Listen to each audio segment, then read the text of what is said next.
Orang yang memiliki akal sehat, memiliki hati yang bersih, pasti terlepas daripada keimanan di dalam hatinya. Kita nggak bicara iman, tapi akal sehat ketika memandang, melihat, mengkaji sosok Muhammad, pasti bakal kagum. Pasti bakal kagum. Sebab akal diciptakan oleh Allah Ta'ala. Kita manusia dikasih akal oleh Allah, diciptakan kita oleh Allah dengan akal yang condong kepada keindahan. Kita condong, cenderung kepada keindahan, ketampanan, kemuliaan, dan berpaling dari keburukan. Itu sifat asli manusia, seperti itu diciptakan oleh Allah Ta'ala. Dan orang yang mengkaji Nabi Muhammad, dia nggak bakal dapetin apapun dari sosok Nabi Muhammad kecuali keindahan, kecuali kesempurnaan. Kamulat mahasinuhu falau ahdasana lil badri inda tamamihi lam yaksafi wa ala tafannuni wasifihi biwasfihi yafnad zamanu wa fihi ma lam yusafi. Akan tetapi, seperti saya katakan, ketika seseorang punya akal sehat dan kabar tentang Nabi Muhammad yang sampai kepadanya, kabar yang benar, bukan yang palsu, bukan yang bohong, bukan yang mengatasnamakan Nabi Muhammad SAW. Ada salah seorang sahabat yang bernama Thumamah bin Uthal, sebagaimana di dalam Sahih Muslim diriwayatkan dengan sanad yang sahih yang bersambung kepada Abu Hurairah, bahwasanya Abu Hurairah menceritakan tentang sosok Thumamah bin Uthal ini. Nabi mengutus pasukan Gibal Najd ke arah Najd. Di perjalanan pasukan tersebut, mereka menangkap seorang yang mencurigai, ditangkap dan dibawa ke Madinah sebagai tawanan. Dan tatkala ditangkap, dibawa ke masjid dan diikat di salah satu tiang masjid. Kemudian mereka memberikan laporan kepada Rasulullah SAW. Ketika Nabi menghampiri dan melihat, Nabi bilang kepada para sahabatnya, tahukah kalian siapa yang kalian tangkap? Mereka bilang, tidak ya Rasulullah, ini yang selama ini mengganggu kita, yang selama ini memerangi kita, yang selama ini membunuhi para sahabat Nabi Muhammad SAW. Siapa ya Rasulullah? Ini adalah Thumamah bin Uthal, pemimpin Bani Hanifah di Yamamah. Sahabat dengar begitu terperanjat, ini yang selama ini mengganggu kita, ini yang membunuhi para sahabat kita. Iya, ini dia. Hadirin yang dimuliakan Allah, lihat bagaimana Nabi Muhammad SAW mengajarkan kepada kita, dan indahnya sosok Nabi Muhammad dan Islam yang dibawanya. Ketika sahabat tahu ini adalah sosok Thumamah bin Uthal yang selama ini mengganggu, membunuh para sahabat, memerangi, apa Nabi Muhammad katakan? Ahsinu ilaih, berbuat baiklah kalian kepadanya, berperilakulah baik kalian kepadanya di dalam menawannya.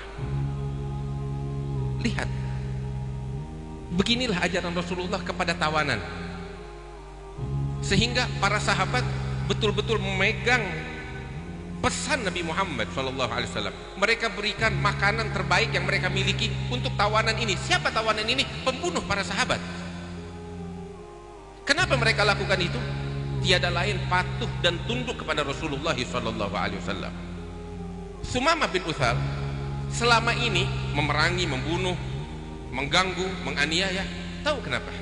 Sebab yang sampai kepada dia tentang sosok Nabi Muhammad dan Islam yang dibawanya adalah berita yang palsu semuanya. Selama ini dia duduk di Yamamah, negeri yang jauh dari Rasulullah, nggak dengar kabar tentang Nabi Muhammad SAW, cuma dengar kabar burung. Atau pergi ke Mekah, di tengah-tengah orang-orang kafir Quraisy yang memang membenci Nabi Muhammad, membawa kabar palsu. Karena itu dia membenci Rasulullah SAW. Tapi lihat bagaimana Nabi Muhammad mengobati penyakit ini. Beliau sengaja bilang kepada para sahabatnya, tawan dia di dalam masjid. Masjid siapa? Masjid Nabi Muhammad SAW. Dia menyaksikan dengan mata kepalanya sendiri. Apa yang dia saksikan dengan mata kepalanya? Para sahabat Rasulullah, wajah-wajah yang bercahaya. Hadirin yang dimuliakan Allah, selama 3 hari ditawan di masjid, dia menyaksikan wajahnya para sahabat, wajah khusyuk, wajah khasyah, wajah sujud kepada Allah. Yang disebutkan barusan di dalam ayat suci Al-Quran yang kita baca di dalam sholat maghrib kita, Muhammadur Rasulullah. Walladzina ma'ahum, para sahabat, asyiddahu 'alal kuffar, ruhama'u bainahum, tarahum ruk'an sujjadan yabtaghuna fadlan minallahi wa ridwana simahum fi wujuhihim min atharis sujud. Nampak di wajah mereka cahaya sujud kepada Allah Subhanahu wa taala. Ini Sumamah bin Utsal tidak mendengar kabar, tapi melihat langsung dengan mata kepalanya.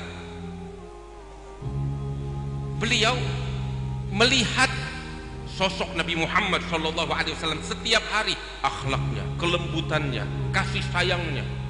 Beliau saksikan dengan mata kepalanya. Beliau dengar dengan telinganya sendiri tentang ajaran Rasulullah yang beliau sampaikan secara langsung.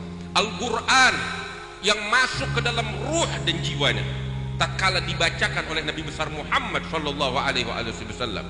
Dan beliau menyaksikan sendiri para sahabat bagaimana mereka mengagungkan Nabi Muhammad sallallahu alaihi wasallam. Mereka kalau duduk di hadapan Rasulullah seakan-akan hinggap di kepala mereka itu burung, saking khusyuknya, tunduknya mereka kepada Rasulullah sallallahu alaihi wasallam.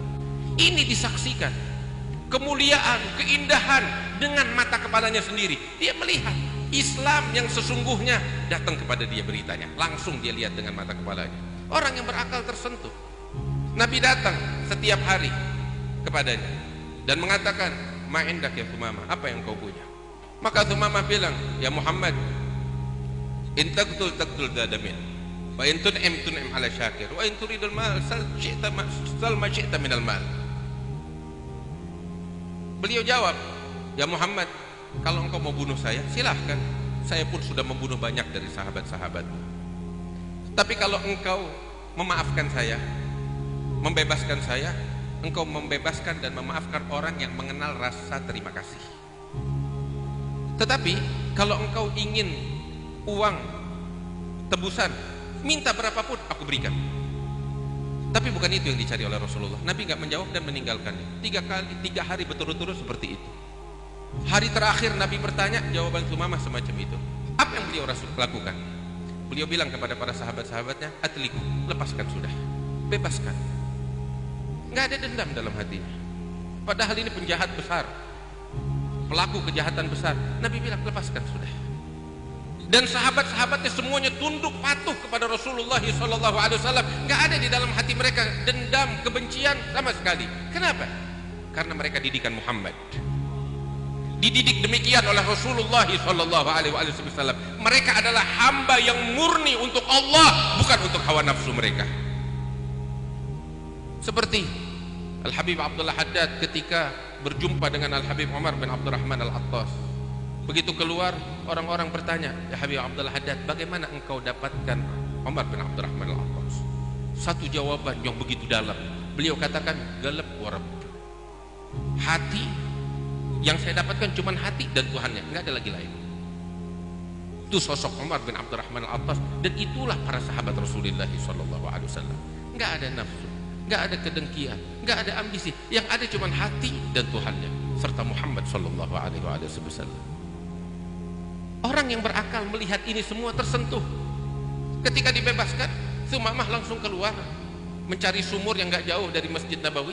Beliau mandi, membersihkan diri, kemudian masuk ke masjid.